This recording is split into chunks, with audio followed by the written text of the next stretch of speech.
I'm going to get myself in trouble, but just my Yeah, view get in on trouble, how. dude. That's the whole point, man. Let's get Fritz in trouble. No, it's not. My How are you gonna get in trouble? Like, who's gonna admonish you, right? Like, you can. So as soon as I have a little say here, go. Feel free to admonish me now. I don't want to admonish you. I want to understand what you're saying. Oh, so okay, my uninformed outsider's view on, say, UK culture. You have a king and a queen and the royalty and that feeling of respect and get along. It's a little more deferring to authority. Authority historically, we're good people. Our king is they're good people, and so there's more deference to fiat, I might say, by decree. There's just sort of this inherent respect, and that we're fine. Stiff upper lip, keep your chin up, and Britain shall survive. And then also as good people as we are, they open their doors to people who want to come to a proud country, and they welcome people in. And America will do that too. And then you get so many of a specific culture coming in with a very strong culture, rules of their own, integration. I mean, I think kids naturally want to integrate in the culture they're in, but some cultures, I think, do that less quickly. And naturally, like in America, immigration occurs in America, and you get whole areas of town that are, say, Italian, Irish, Chinese, whatever. That's natural. Now, when that happens, so let's just say that happens in London, and you have areas of town where more and more people come, and you have a whole neighborhood that starts to, have its own leaders, vote in their own people, enforce their own rules about it or different approach to it, and the judgmental view on, say, Islam is the idea of a caliphate or the Islam state. I think there are countries in Europe that feel that concern.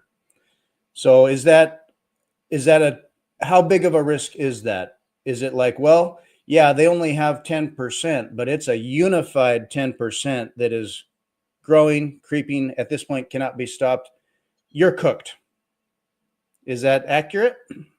I don't know. You tell me. You're the one that said it. I don't I'm know. curious what you're saying. Like, you said, I want to be open-minded to, culture and multiculturalism and all that kind of stuff. I was just curious what that meant, because it was sort of like, it sort of perked up my ears. I'm like, oh, okay, well, let's unpack that. But I mean, I guess, I don't know. Like, it all sort of depends on your view of things, I suppose. But if you're, when the bigger problem with all this is, like, it's super easy to drift down into like racist tropes or religious tropes or all kinds of shit.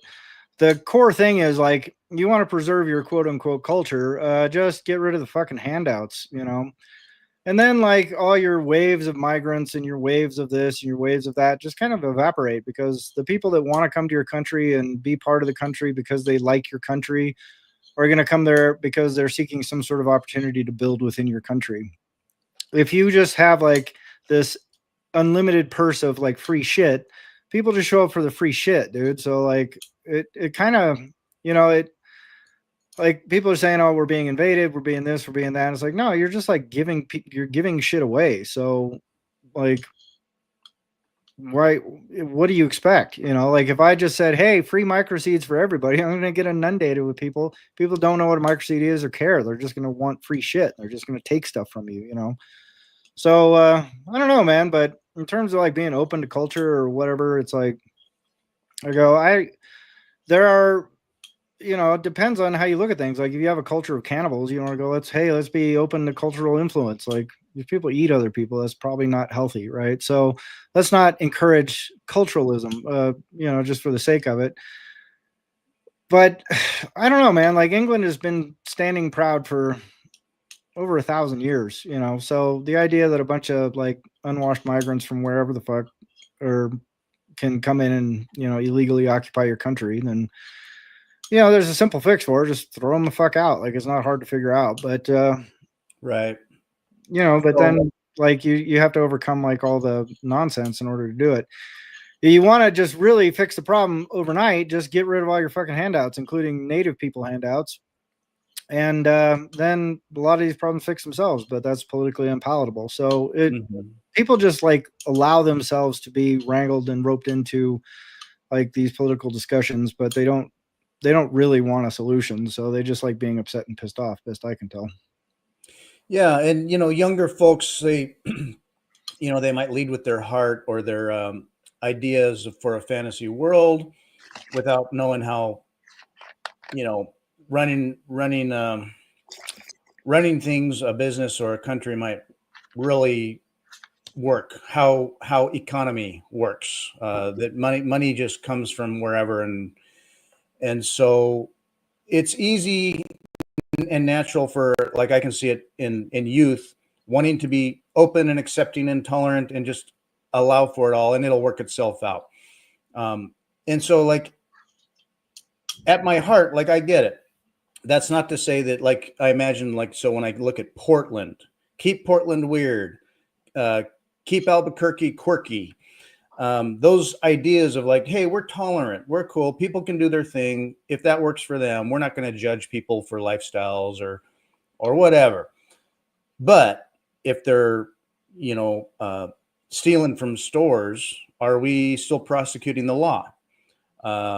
If it's costing a bunch of money to maintain in a welfare state and we can't afford it, do we keep paying for that? I think that's where some people are like, somewhere in this fantastical world, there's just money out there that if there's, if there's someone in need, there's just money for that. When the economy is unsustainable, it's hard to let go of because it just feels mean. And so socialism can work those cracks. And I feel like socialism can work because it makes people feel good about what we're trying to do, even if it just doesn't function economically. Well, neither does capitalism, though. So, I mean, it's all bullshit if it's fucking turtles all the way down, right? Like, you can go, oh, well, communism does this and it's some utopian thing. And they're just going to go, yeah, but that's kind of a bullshit narrative, right? And socialism, preys on the this and that, but it's kind of a bullshit narrative and it's not sustainable. And you go, well, capitalism is the thing that works. And you go, well, no, it's not. It's the same bullshit narrative. It's just a more productive narrative, But at the end of the day, it eats itself. It has to, because the point of the whole thing is for people to take stuff, like people in power to take things, whether it's communism, socialism, capitalism, fucking a religious caliphate, or, the Church of England or the Catholic Church. It doesn't matter who's trying to take. They're all trying to take. They're all trying to control. So the ultimate end game of that is someone else comes in and tries to take control over the thing these people are controlling, right? And that's the endless game of competitive resource capture. But some idea that like this works and that doesn't, and this and that, I go, on what time horizon, right? Because for the last 50 years, capitalism, quote unquote, and that's a great big fat quote unquote, people say, oh yeah, well, capitalism works and does this and did that. And I go, well, kind of, but in this very limited rule set that they've kind of imposed on the world about like how trade happens and things like that. But it's collapsing right before our eyes. And when it comes to like people going, oh, there's just an unlimited pile of money, it's like, can you blame them? Like, you go, hey, are we prosecuting the law? Like, someone went and shoplifted from a store. Are we enforcing the law? And I go, well, I don't know. In 2008, the bankers shoplifted from the entire globe to the tune of $2 trillion. Did we prosecute the law? And you go, well, then what are we talking about, right? Like, we go, well, I don't like that petty crime is not being punished.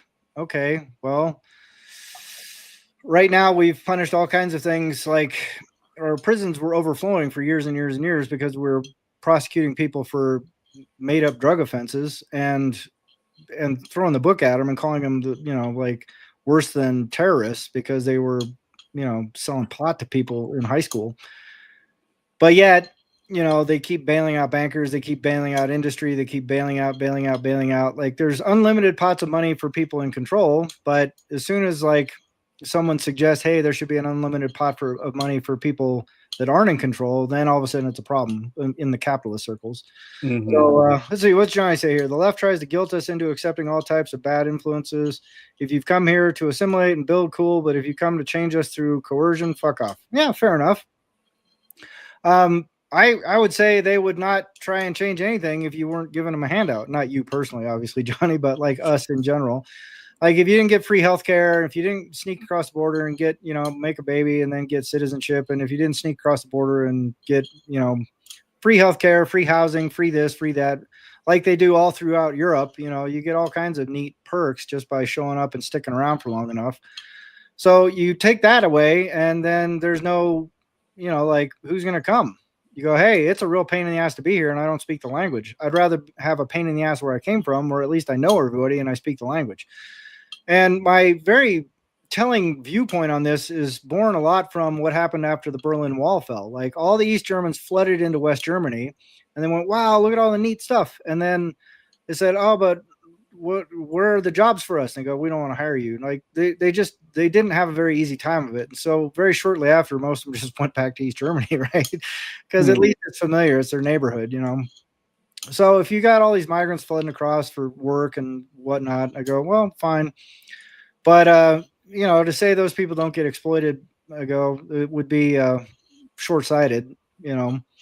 But people don't care. They don't give a shit as long as they get cheap vegetables. Like this whole thing with like illegal truck drivers, right? Like people go, yeah, this is so terrible. Look, this lady got squished between two trucks because some fucking migrant wearing flip-flops was driving his fucking tractor trailer on 2 hours of sleep and wasn't paying attention and driving like a lunatic. And then, he pancakes somebody. Everyone goes, oh, these illegal drivers. And I go, well, yeah, but, you want to pay American drivers to do American work, with American regulations and follow all the rules, your prices go up by 30%. That cheap foreign drivers, those cheap foreign labor, and the CEO doesn't care. He goes, well, whatever. I can save a lot of money this year by just hiring a bunch of fucking migrants with fake fucking CDLs that they got from, some ding dong truck driving school in Mexico or something like that. Yeah. California. Yeah. California, Oregon, sheriff out there used to talk about it all the time, all these fucking foreign drivers out there. So they're an absolute menace, but, people will bitch about it until they have to pay for it, right? So it's just like, it's all fantasy thinking, right? Whether it's the people in the country going, hey, well, you got to do this and this and this. I go, well, you got to pay for that, right? And they go, well, I don't want to pay for it. I want to have all the perks of all the shit that I've gotten used to without having to actually pay me the cost of that stuff. So these things are power grabs across the board. They're always power grabs. If you got a wave of illegal migrants coming in, it's because someone's trying to grab power. If you got a wave of people getting thrown back out of the country, it's because someone's trying to grab power, retain power, but the idea that it's here to help the farm animals is, I think, narrow-minded. Yeah, it does boil down to the resource capture game. And even as, so like locally recently, over the past, years, but particularly this past summer, there was just a slew of these guys from California or wherever, but recent immigrants had their CDL and are driving up the highway that goes up through Oregon and caught locally in a tiny little rural county, wrecking and making messes or hurting people. And there were a bunch of them. And not just in our little county, but others and around the state. But it was like winnowing in on a truck driving school or a few of these that were just kind of like, you got money and can you drive around these cones? Okay, here's your CDL. Yeah. And we'll sign off on all these hours and training. And there off you go with your semi rig and how many hours of actual driving and what training. And then go ahead. Sorry. Yeah. And then there's problems on the road. And it's sort of like a natural outcome of companies who don't care who they're hiring and they've got insurance. Stuff would happen. The driver has no money. The company's got insurance. I was talking to the DA about like looking at the restitution involved, and it's like, no one's going to pay that.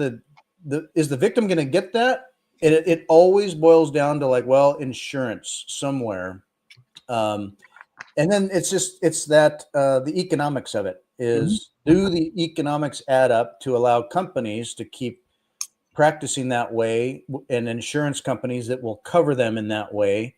And then if the victim or the outcome is paid out one way or another, it could continue. So, well, anyway. even beyond the domestic CDLs where they actually went to a school and like theoretically at least had a pamphlet put in front of them about what they're supposed to be doing. A lot of these CDLs are just straight up foreign drivers. Like they show up with a Mexican CDL and then they get a waiver to drive. And so there's this treatment of like, hey, you get to drive here. You don't even have to go to a U.S. school. You don't even have to have a U.S. license. We'll just give you this reciprocity to drive here. And then that guy, gets hired on to drive at a tenth of the cost of what a U.S. truck driver would drive. And, and he's not obviously going to join the Teamsters or anything like that. So, they save a truck ton of money on this stuff. But that all traces back to the fiat requirements of things. Like, someone posted a chart that said, hey, over the last X number of years, Bitcoin's gone up like 50,000%, NVIDIA's gone up 36,000%, Tesla's gone up 3,000%. The money supply has gone up 36%. You go, okay, well, let's ignore the fucking noise of 50,000 and 30,000% and whatever, and let's focus on the 36% increase in the money supply. And you go, well, how does a company stay in business if they have to improve by 36% over whatever time frame that was? You go, you can't. It's impossible. Like you can't continually get 36% stronger year over year over year. Like you're going to run into a functional barrier. Like doesn't matter how many weights you lift, doesn't matter how much testosterone you take. Like there's going to be some limit where you just go, we can't get any bigger than this. I can't get any stronger than this. And a company can't just continually make more and more profit every year because that's not possible. It's impossible to do that. So they have to resort to shenanigans to make that work. And it's either you reduce quality, you reduce service, or you reduce labor costs. Like that's all you can do. And so if you squeezed your trucking business all the way down to it's like you delay maintenance by 6 months instead of a 6-month maintenance cycle, you do a 1-year maintenance cycle. If you do, all this kind of stuff, you continually have to degrade the quality of your business. But you'll get to a point where you go, the only thing left we can do is cut down on the amount we spend on labor. And right now, an American truck driver won't drive for what will keep us in business. So, hey, but there's, like Johnny said, here's 8 different countries that'll come in and drive for us and gladly take that rate. I mean, they might squish a few people, but hey, like you said, Fritz, we got insurance, so who cares? Fuck them, Like, so what? We smash some family on the freeway, like, as long as most of our goods get there, like it's breakage for them, and right. And yeah, I mean, but that's always been the way. Like you can go back to the Ford thing and the Pintos exploding, and they just went, well, chances are good only X number of people are going to explode and die in a Pinto, and that's going to be less than it would cost to recall the Pinto. So let's just go with explode and die, right? Yeah, it's like the point at which they would issue a recall is when the cost of a recall is less than the potential liabilities from the lawsuits. It's not like, oh, we found this thing, let's go fix it. It's right. Like, what does this all cost? Is it worth a recall? You right. know, whether it blows up or just would be cosmetic. Correct. But that's what I've been kind of getting at, all along. And especially with the stuff I talk about in my book, like you're a farm animal, dude. Like you're a farm animal. I'm a farm animal. They don't give a shit. The people that are trying to capture resources don't care about you, your rights, your dignity, your, anything. They just don't give a shit about you. Thank you for watching this video. This is just a short clip from our full episode. So if you'd like to enjoy more entertaining wisdom found in our podcasts in their full context, just click a link in the corner. We are always sharing our big ideas on Bitcoin Liberty Live.